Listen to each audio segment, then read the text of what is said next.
Hi, I'm Lacey Stewart with TheCoOpVenue. It is a wedding venue in Pleasant Hope, Missouri. We're just kind of a little bit outside of Springfield, and it's on our family farm. We have 50 acres. So we host weddings there and other special events and kind of try to incorporate that farm aspect and just kind of make it a great atmosphere to hang out. So you have the building where they can either get married out. Yeah, we can have a ceremony out in the forest or in the field and kind of, well, if you're out in the country and we have 50 acres, we want you to kind of experience the whole property. So yeah, we try to have the ceremonies outside, whatever aesthetic fits their needs best, and then the reception is under the covered pavilion. How cool is it? Because you really have that, like you've got animals and all kinds of good things. Yeah, this past season we actually had our goats and our llama join us for a couple of celebrations as the greeters. So it's kind of fun to incorporate it all, and it kind of takes the pressure off too. Just kind of makes it more of a low-key, casual event, a little less stressful. So tell me, I know that you do weddings or book weddings April through October usually? Yeah, April through October. We try to not book anything in the beginning of April, kind of mid-April through October, because like we said, it's an outdoor venue. There's a roof, but there's no sidewalls. So we've had couples that want to chance it, but I think that I would be doing them a disservice to book super not in season. You want to enjoy the atmosphere and the landscape doesn't look great until those peak months of the season. Right. Why did you start the co-op?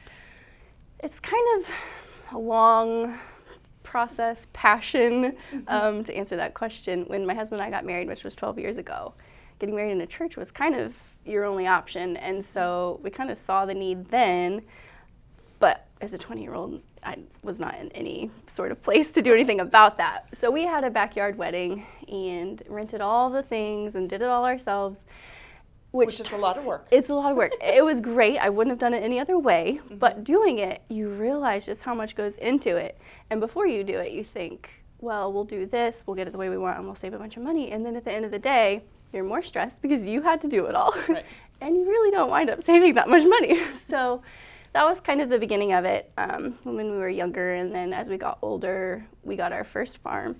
And having that place, I just love our farm and the atmosphere that it brings and wanting to bring people together. And so that kind of sparked, how do we incorporate community out here where we live? And so those two ideas kind of combined. When a couple gets married at the co-op, what do you hope for them? What's your hope that they feel? That they feel at home. I really want our place to seem like an extension of them and of their life together, and kind of reflect that. I tell my couple, I don't want you to feel like you are coming to my venue and you are getting married on my wedding day. This is your wedding day. It's all about you. I just want to give you that blank slate to make it easy, and at the end of the day, this was your place and you feel at home here. So tell me the top 3 things that you feel like couples need to know when they're choosing a wedding venue. Knowing what kind of support you're going to get. If you send your inquiry email and you don't hear back for a while, or if you do hear back and it seems like what you got back was the sheet that they send everyone just auto response, I think that that's probably not a great indicator. You want to make sure that your professionals have the time to talk to you and talk to you personally. A place that seems like them. You don't want to force yourself into something that just doesn't feel like you. I've had couples that say, well, we could make this work and we could do this. But, and when that happens, I kind of try to talk to them a little bit more about what they're looking for and what they're wanting, because I want to serve them well. And if our venue does not fit their personality, then I'm not serving them well. And so finding a place that when you step into it, it just feels like you. I think that that's really important. And then the third, I think the amenities are important, specific to what they're wanting. Some couples, they come and they just say, we just want to get married, and that's basically it. And some other couples, they come in with a very detailed list of what they're looking for and what they're expecting.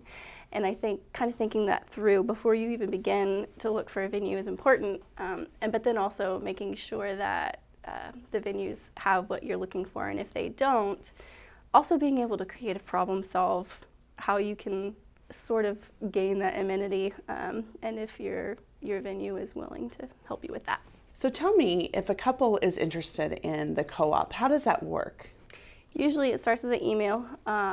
It's on our family farm, which we actually run that, just my husband and I, and so most of the time we're outside wrangling animals or whatnot. So it usually starts with an email, and correspond back and forth and get some general information there. I really like to meet couples in person before we get too serious down that road, for one, so that they can see the actual space. That's super important. You can look at pictures all you want, but until you see a place, you just don't get it. Right. So seeing them in person so they can see the venue, and then also just so I can meet them, kind of understand their personality a little bit better, as much as you can from meeting someone for the first time. But yeah, just to make sure that we mesh, and that they kind of understand our overall mission with our venue, and kind of what we offer, and make sure that that aligns with the vision that they have.